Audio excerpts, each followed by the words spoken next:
students. I miss you. I think it's so crazy that we have to suddenly go online. It's going to be a great learning experience for us, though, because every college class I took after around 2007, we had to do a ton of stuff online and log into all these crazy online learning systems. Huge pain in the butt. And you get to do it now. So the silver lining of all this is when you get to college and it's time for you to jump through all those hoops, you will be an expert hoop jumper already. So I think it's a good thing in some weird kind of ways. I'm making this video just to say hi and to show you how to do online school, because text tutorials aren't the best for everyone. I thought a video might help. So I'm going to show us first how to do it on a laptop or a desktop computer. After that, I'll show us how to do it on like the phone. I've set it up so you can do either because I know everyone has different technology. So if you have a desktop computer, your best friend is going to be this website, office.com. The school district asked us to use Microsoft Office 365 products because they had a license with it already. I was skeptical, but it actually is pretty good. There's just sort of a learning curve. So when you're signing on to your office.com website account, this is the login you're going to use. You'll use your matric number at s.tusd1.org. So whatever your matric is, you'll just put in right there at the beginning. Your password is your TUSD password. So whatever you were using to log into your school computer. If you need that reset, what you got to do is email me, and then I will email tech services, and slowly but surely we'll get it updated. So please use this to sign on to office.com. On office.com, once you've inputted your student email address, it'll take you to your sign-in page that looks like this. So you've just got to put whatever your school password is there. If you are the only one using your computer, click the Don't Show This Again button so that you can stay signed in all the time. If you have to share with other people, probably don't want to check that box, so it's easier for other people to sign in if you've got brothers and sisters using TUSD's online learning software as well.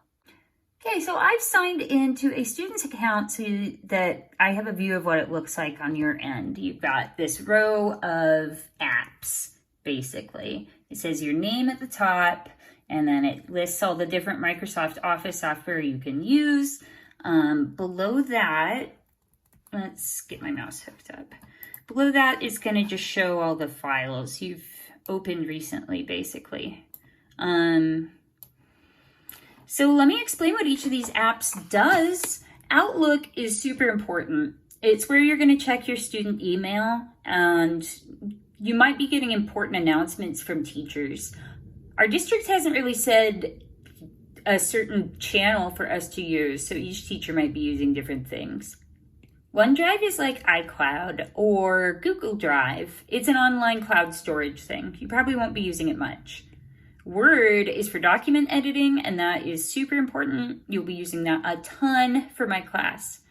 Excel is math and accounting software. Like my dad's an accountant and he uses it for his job all the time.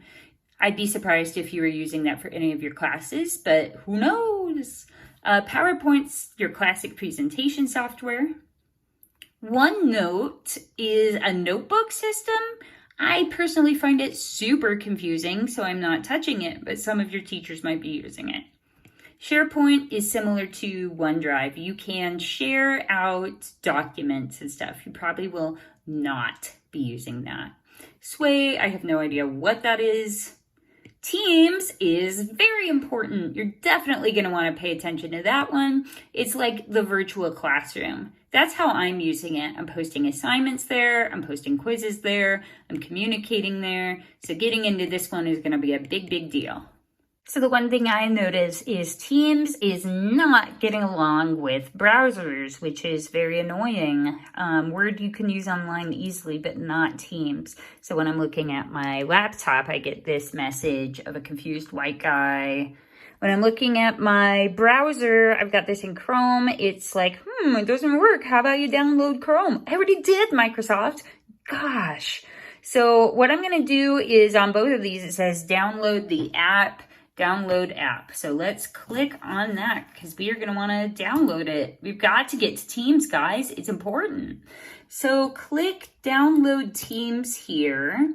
Download Teams, blah, blah, blah. The app actually is really easy to use. So if you're on a desktop, I haven't tried downloading Teams for a desktop, but you might, if it's okay with your familia, want to do that. Just use it on your phone only. But yeah, you can watch me install this. It's pretty exciting.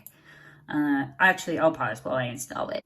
So now that I've downloaded it, I will use the Finder menu, then Applications, and scroll up and down until I see Teams. Microsoft, put Microsoft in front of it. So it's under M for Microsoft Teams. If you have a Windows computer, you'll use the Start menu and find it from their list of applications. It might also be under Microsoft Office. So let's take a look at this bad boy. Okay, so when I open it, it has a window like this. Enter your work, school, or Microsoft account. So that's going to be that student email address, your McCracken's.tusd1.org. And then click sign in. So this is what the Teams program looks like. Each class is its own team. Let's click on my class. So when I click on my class, I see general and then these 3 dots next to it. Then at the top is a toolbar, and this toolbar is going to be how you navigate everything. The first section is called posts, and it's sort of like a dumping ground, right? It's like your main page on social media, like your wall on Facebook. Everything is here. All the assignments, people can ask me questions here. I posted memes here. Please just stick to class-related conversation here. Files is not a very helpful page. Class notebook, probably going to be avoiding that too because it involves that OneNote program, and like I said, it is way too complicated. Assignments is going to be a very important part. Here is where I'm posting all of the assignments. So the person who I've logged into here, they've already completed this one. So it shows a check. So when you're done, you'll know it because it's posted there. For assigned, it gives you due dates. It tells you how much it's worth. And then if you click on that title, it gives you the assignment itself. So I've got all the directions, and then how it works is I will click add work to turn in whatever it is I need to do.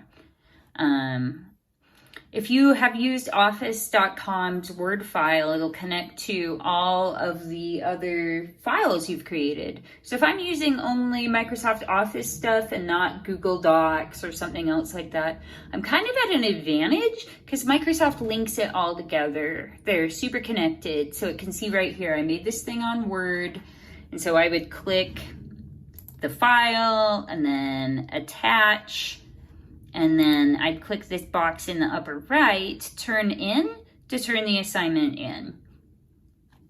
Okay, I'm noticing as I look at this right now, where it says my work, there's nothing there. There should be an assignment you can download. So that's my goof. I messed up. If you ever notice, oh my gosh, Miss McCracken, you posted this assignment, but you forgot part of it, please email me or hit me up on Remind. Those are the best ways to communicate with me, and I will get that fixed. So if you're in my first period, don't worry, I will add that. So let's go back and look at that other part that I said was really important, which is Outlook. Outlook is your email. I went to high school in the 90s, and email was like all we had as far as social media. It was kind of hilarious. We all emailed each other all the time. So this is what Outlook looks like on a desktop. This is where your new messages will show up.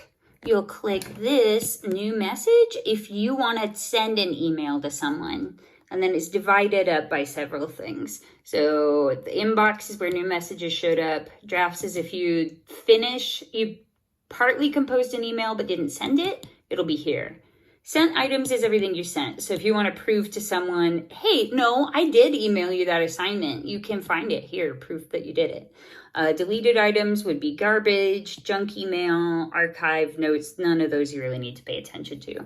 Except maybe junk email. If you got a spam by accident, if someone sent you a real email and it ended up in your spam, it'll show up in that junk email file. So that's maybe when you'd need to check that.